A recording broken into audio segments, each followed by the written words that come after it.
Yo, Orange Man, you there? Yeah, you know I'm here, bro. Yo, salute, bro.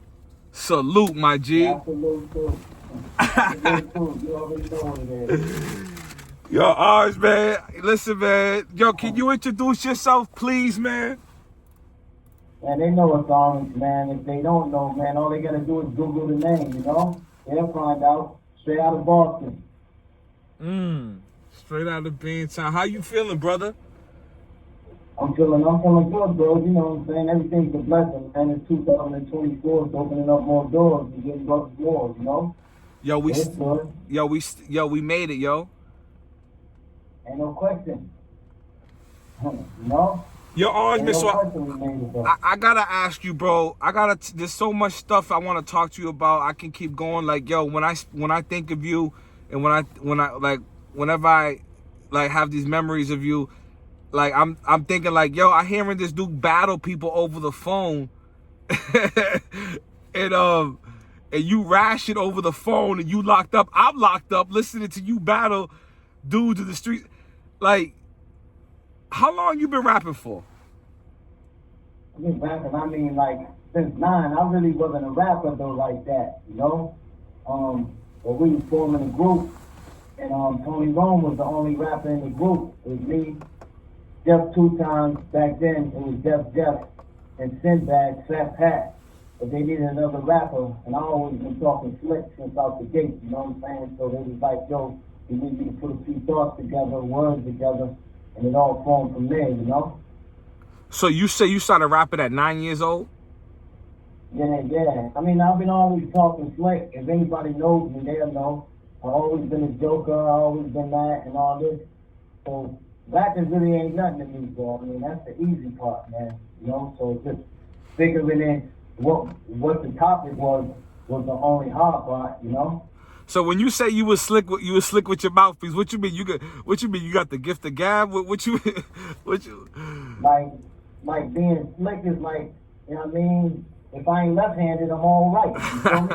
Everything's all right. You feel me? So I mean, I'm coming out of a toy store empty-handed, no game.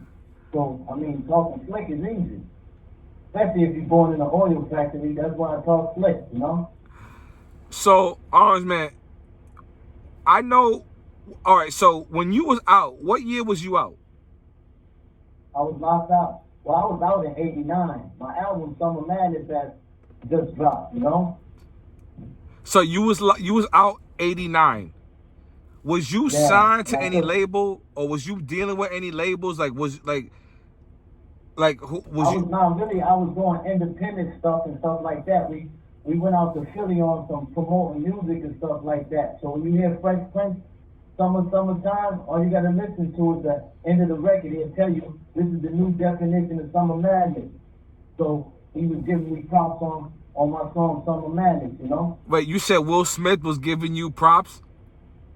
Yeah, if somebody listen up, go to put up on Summertime from Will Smith. At the end of that song, he mentioned my song, Summer Madness. This is the new definition of Summer Madness. Hold on. Are you saying that Will Smith was listening to your music? Yeah, I did. That's what I'm telling you. Before I got locked up, we went to Philly and was doing some promoting stuff. And at this time, the name of my album was Summer Madness.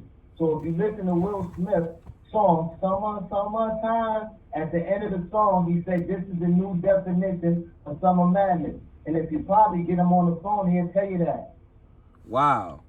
Wow, this is yo, you heard it first on my channel. This is my channel. You hear this content I got? All right, so let's get so you had an album 89. When you say we, who are you riding? Are you affiliated with Benzino? Was you in his crew?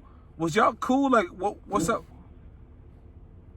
I'm gonna be honest with you, bro. Back then it was the People's Choice crew. Me, Jeff, Tony Rome, and Sinbad, like I told you. So at this time we have Battle Raid Dog. Well, they call him Benzino now. But at this time, he was Raid Dog. Him, Kesky, Icy Mike. He know what happened. Ridley Road. Blew him out the water, so I figured he'd say, instead of us going toe-to-toe with them, we formed together. His crew and my crew came up with the RSO. The Almighty RSO. So you're RSO? Yeah, absolutely. Was you on the album? Nah, see, they came out once I got locked up. They changed the name to Made Men. So it was RSO when you was a part of it. Yeah, absolutely. And that was a combination of your crew and Ray Dog's crew. Yeah, because he's from Four Corners and I'm from Four Corners. So it wasn't no hard task just to say, all right, we battled them. Plus, at this time, they was hot and we was hot. But we was on fire, so we was just like, yo, if we combine and get together, we'll make something great. So we came to Almighty RSO. Did y'all record any music together? Oh, yeah, of course. That's where they got the, you can call me honest man, or even Some Kids from. They know who you should throw Some Kids out in the crowd. So we're going to get to that too. Hold on. So you and Benzino made music? Absolutely. Is it released or unreleased? It's been released. Call us to all that. You know what I'm saying? If you look it up, or I can probably have, once I get your number and stuff like that, bro, I probably can have Def Jets send you all that. All right. So this is, listen, I'm a fan. I don't care what y'all say. I'm a fan, man. So I'm here. I'm having fun. I got to ask you this question. Orange Man, how did you get the name Orange Man? I mean, at first it was Mr. G. You know what I'm saying? But then every time I turned around, somebody was calling me Orange because I always drink Sunken soda, always drink Tropicana, always had an orange soda, orange juice in my hand. So they was like, yo, they just kept calling me Orange, Orange, Orange. At first I didn't like it. You know what I'm saying? Then I just said, I might as well just vibe with it, you know? So, okay, so you got that name. They gave you that name. Yeah, absolutely. They gave me that name. At first I didn't want it, bro. But you know, I put a little twist with it. So now it's getting the recognition it's supposed to get, bro. So Orange Man, you know, growing up back then it was different than it was now. You know, growing up in the streets, usually they gave you your name. Like usually when absolutely. Yeah. So I don't know if a lot of people know that. If y'all listening, paying attention, he just said he didn't even like the name in the beginning, but they gave it to him. Wow, this is deep. So you grew up all your life in Boston. Yep, absolutely. Now, Rochester, Brookline, you know. Now, how long have you been incarcerated? I've been locked up since '89, bro. A real long time, man. You know. 1989. That's about 35 years. Absolutely. Orange Man, you are one of the most talented artists to ever come out the beam. Do you have people that are in contact? Like, were you meeting with anybody that was like, that was on the label side? Did you ever get was there ever any talks with you with any labels or anything like that? I mean, are you talking about when I was on the street? Yes. Yeah, when I was on the street, we had Walter Hilliard and another lawyer as they was like our managers. They wanted us to go to London back then, but you know, my loyalty to Benzino, Ray Dog, because he's from Four Corners, they wanted to kick him out the group and stuff like that, but my loyalty to him, I wouldn't allow it. I should have did it, you know what I'm saying? But, you know, loyalty's a heavy word, bro. So, by me not allowing them to kick him out the group, I stayed, which I should have never did. We'd have went to London. Now, I done did shows with from LL to Dana Dane, Roxanne, a million people. But when I did the show with Red Alert told my manager, like, yo, listen, this kid's nice. Not only is he nice, because back then you had to have a gimmick. You know, like Fat Boys, Houdini, Public Enemy, you know what I'm saying, Rakim. Back then you had to have a real image of what you was doing. And my thing was throwing the Funk Kids out and stuff like that. And Red Alert told my manager, like, yo, you really don't need them. All you need is them. Because they know who was the nicest. But y'all, I don't say I'm nice. A lot of people say that they nice. I'm nice and I don't say that I'm nice. You feel me? So you was throwing... hey, Orange Man, I was born in '88, so you was storing. You, Okay. You was in the onesie.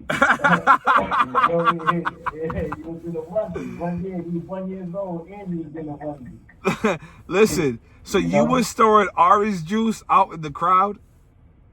Nah, Sunkiss sold it. You was I could have made Sunkiss more famous than they are, though. so wait, you was like spraying people, or you just throwing the cans out? Like, Nah, absolutely not. I come out there, I probably have like 4 cases of Sunkiss. You know, throwing them into the crowd. oh shit! You know. Wow, man, this is great. This is you doing shows in Boston, or this is? No, we was doing shows everywhere. You know, like all the talent shows we was winning. They know it. You know what I'm saying? Yeah. But you know, back then you don't have the vision like you're supposed to have. You're young. You're in the street. So everywhere, every time we perform, it was always, excuse my language, bullshit. You feel me? Yeah. That like dudes getting beat up, bombers getting took. Back then it was a triple goose and all that stuff. So he wasn't really focused like he was supposed to be focused on the hip hop. Because if anybody talk about hip hop coming out of Boston and they don't mention RSO, they wasn't around. You feel me? Like we come from the best era ever. To me, the '80s is the best era ever. You know what I'm saying? Because back then, you can have cookouts. Every block could go to the cookout. Now they throwing cookouts. Only that block is at that cookout. You feel me? Yeah, no, I'm listening. Yeah, keep going. I'm listening.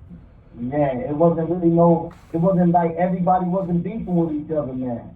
Like we had the Kite Festival, the Kids Fair. You know, on Easter, everybody got dressed up and all that stuff. It's a beautiful time back then. An old lady, an old man get on the bus, we'd get up and give them the seats. There's, you know, shooting on the bus and all that stuff. Now, the battle. It was a battle. Yeah, it's a b-boy battle. That's exactly what it was. It wasn't no Floor Lords. Yeah, Rock City Crew, the Floor Lords. You know what I'm saying? Any of the old school dudes, I salute. If they out there listening, I salute. They know what it is. That's some new kids on the block, new edition. Back then, our buzz was up there like that. Yeah, hell yeah. So was you brushing? It's a different generation now, huh? Was you brushing shoulders with New Edition and all them? Absolutely. You can't even have a conversation with them. You ask them who their favorite rapper is, and I bet you they say me without even hesitating. Ask Marky Wahlberg, Donnie Wahlberg, ask all of them. Ask Mike Bivens, ask Ralph and them, ask Bobby Brown. They know how I get down. And I'm not talking because I got lips, bro. I'm talking facts. And anybody that's really willing to challenge the facts, all they gotta do is go back in history and then see it's facts. And I'm not too much trying to sound arrogant, but I am kind of cocky. But I earned it, you feel me? That's a fact. That's a fact. That's a fact, man. Yo, just hearing you just tell me these stories is bringing me back, bro. I'm just happy you letting me spin with you, man. And you know, hey, yo, Orange Man, I really just want you to tell everybody, bro, like. Hey, Orange Man. I didn't hear you, bro. Oh, my fault. What I was asking you was, who are some of the people who influenced you, artists that influenced you into hip hop? Like, who's some of my favorite? Yeah. Like, my favorite is Rakim. So, I mean, like, Cool G Rap. There's a bunch of dudes out there, man, that made songs that really had, like, back then, you had to be somebody and you had to be nice, bro. Like, yeah, and like, battling back then was major. LL, you know what I'm saying, Run DMC, shout out to Run. Like, back then, man, these dudes were geniuses, bro. In order for you to understand, you had to sit back and listen. Now it's too much talking. Nobody's doing no listening, bro. Like, we created hip-hop. Nobody else. So, if we created hip-hop, I'm talking about us as a people. We're blessed. That's our own. They can't go nowhere. You know what I'm saying? That's like the Source Award. You know what I mean? Dave, that's my man. You know what I'm saying? And the whole thing with that situation is like, yo, Benzino brought some situation into something that he never was supposed to do.